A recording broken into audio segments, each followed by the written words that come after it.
ঠিকানা লিখে যে আকাশে ওড়াই, আকাশ কি আর জানে ঠিকানা লেখার মানে?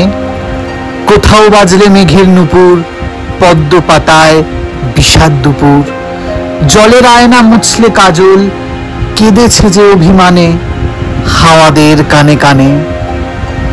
তার কাছে যদি ঠিকানাটা যায়, জমেছে যে দুঃখ বেলা অবেলায়, তার সবটুকু চিঠি হয়ে যদি আসে কোনো অঘ্রাণে, উদাসী পাখির গানে ঠিকানা লেখার মানে।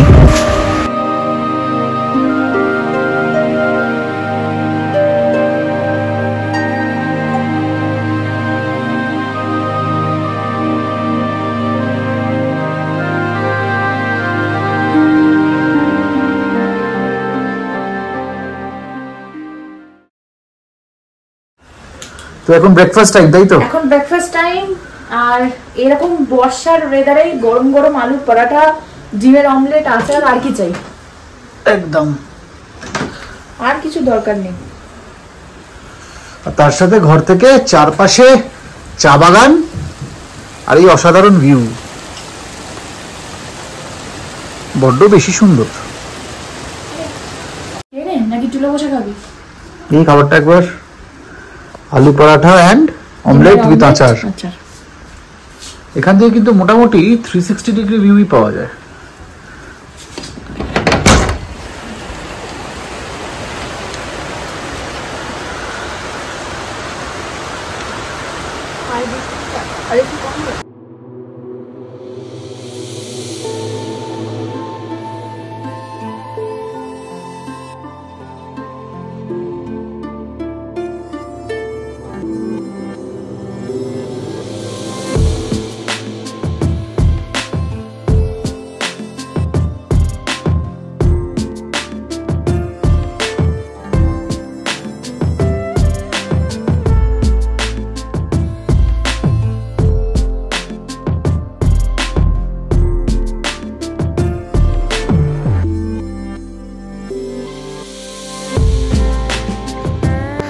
আগের এপিসোডেই আমরা যে রুমগুলোতে ছিলাম তার বিস্তারিত ডিটেলস দিয়েছি।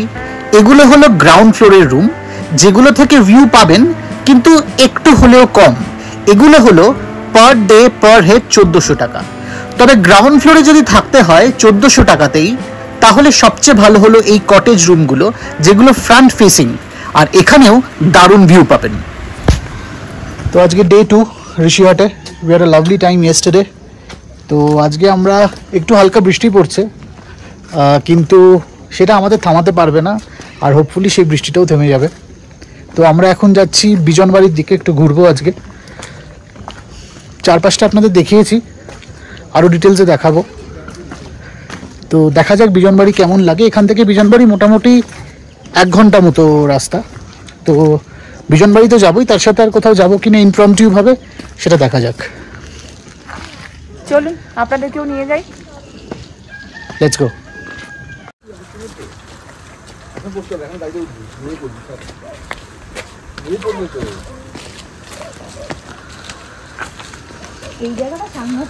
ওই ওপরে আমাদের ফার্ম স্টে, আর এই রাস্তাটা আমাদের হেঁটে উঠতে হয়। তো এটাই একটা ডিমেরিট, যে যদি এরম কেউ আসে যার মুভমেন্টে অসুবিধা আছে, তাহলে একটু অসুবিধা, বাদবাকি একদম ফার্স্ট ক্লাস।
ঋষিহাট থেকে বিজনবাড়ি যাওয়ার রাস্তা অনেকটা দূর না হলেও রাস্তার অবস্থা কিন্তু বেশ খারাপ, তাই 1 ঘন্টার রাস্তা অতিক্রম করতে লেগে গেল প্রায় 1.5 ঘন্টা।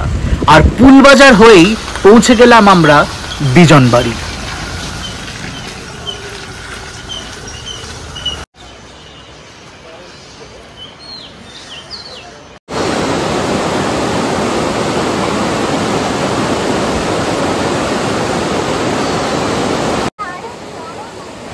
বিজনবাড়ির মূল আকর্ষণ হলো এই ছোটা রঙ্গিত নদী। পুলবাজার ব্রিজের নিচ দিয়ে প্রবাহমান এই অসাধারণ নদীর পাড়ে বিজনবাড়িতে এসে কিছুক্ষণ সময় কাটাতে ভুলবেন না।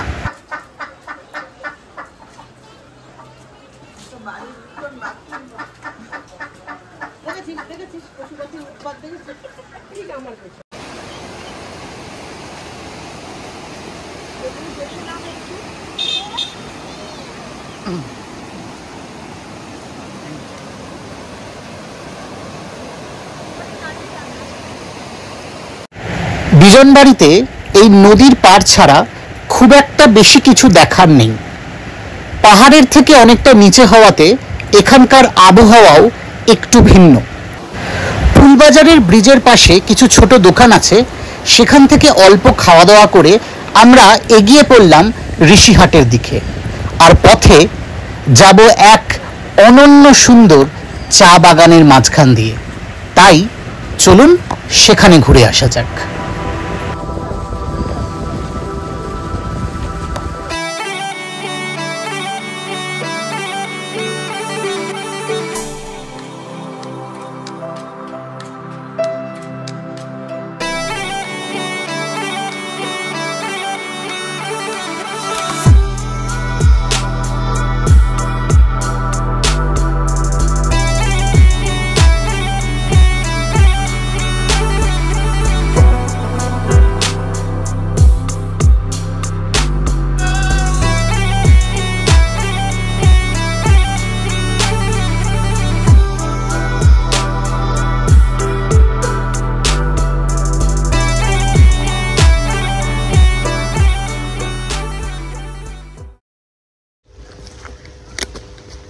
তো রাস্তায় বিজনবাড়ি থেকে ফেরার পথে একটা অনেক টি গার্ডেন আছে, তার মধ্যে একটাই আমাদের গাড়ি আসতে পারবে। তো এটা আমাদের যে ড্রাইভার উনিও জানতেন না, শুভজিৎ দেখেছিল, তো এখানে আমাদেরকে নিয়ে এসছে। এটা বেশ ভালো, গাড়ি আসে, সুন্দর ব্যবস্থা, ছোট্ট একটা টি গার্ডেন। আর বৃষ্টি পড়ছে ঝিরিঝিরি, সুন্দর বৃষ্টি হচ্ছে, খুব বেশি অসুবিধা হচ্ছে না। তো টি গার্ডেন দেখে ওই জন্য আর মানে রেজিস্ট করতে পারলাম না, নেবে পড়তেই হলো। আর অবভিয়াসলি যেটা ম্যান্ডেটরি, ফটো ক্লিকস। আর আপনাদেরকে তো দেখাতেই হবে কোথায় এসছি। তো সুন্দর রাস্তা, মাঝখানে টি গার্ডেনে, খুব ভালো লাগছে এখানে এসে।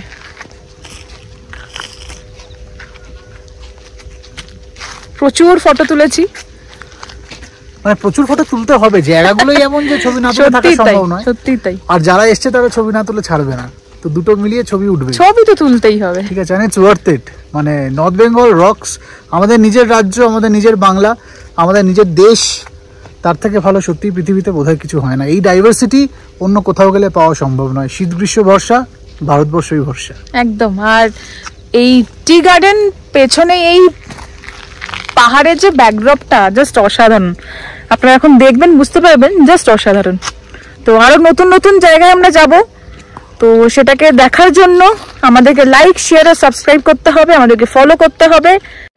তাই আর দেরি না করে আমাদেরকে লাইক, শেয়ার আর সাবস্ক্রাইব করুন, আর নোটিফিকেশনের বেল আইকনটা ক্লিক করবেন যাতে আমরা ভিডিওস দিলে আপনারা নোটিফিকেশন পান।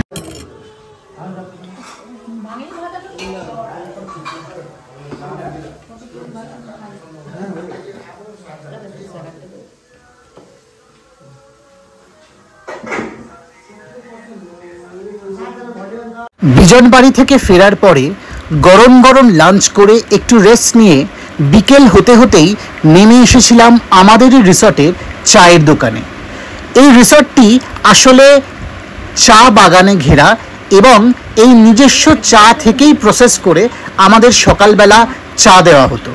তাই সেই চাই আমরা কিনলাম এই মুক্তান অর্গানিক টির দোকান থেকে। দাম রিজনেবল এবং টেস্ট খুবই ভালো।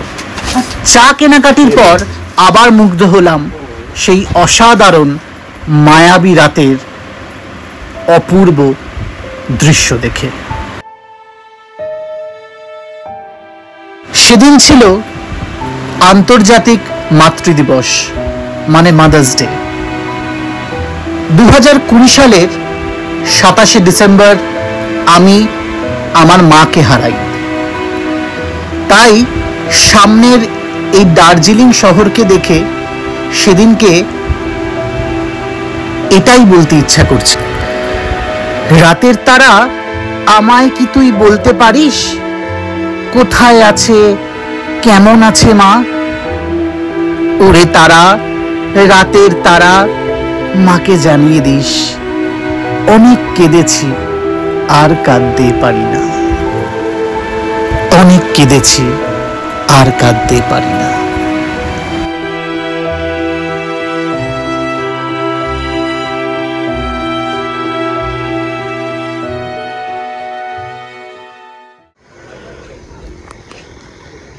তো আজকে আমাদের ঋষিহাটকে বিদায় বলার পালা। আজকে আমরা যাচ্ছি দার্জিলিং। সঙ্গে থাকুন। একটাই কথা বলবো, ঋষিহাট আর ঋষিহাট ফার্মস্টে আমাদের সবার মনে থাকবে সবসময়। খুব মজা করলাম। বিউটিফুল জায়গা, এরকম 360 ডিগ্রি ল্যান্ডস্কেপের মধ্যে দুদিন থাকা। আপনি চান বা না চান, হিমালয়ের পাহাড় আপনাকে দেখতেই হবে। এর আনন্দ, মজা আর ফিলিংসটাই একদম আলাদা। এক কথায় ঋষিহাট জমজমাট। আমাদের ঋষিহাট ঘোরার গল্প আমরা এখানেই শেষ করছি, কিন্তু আপনারা সঙ্গে থাকবেন, কারণ এরপরেই আমরা যাচ্ছি আমাদের প্রিয় শহর Darjeeling, the queen of hills. আর তারই গল্প আসবে আমাদের আগামী পর্বগুলোয়, তাই সঙ্গে থাকবেন। আর হ্যাঁ, মনে রাখবেন, কিপ মেকিং মেমোরিজ।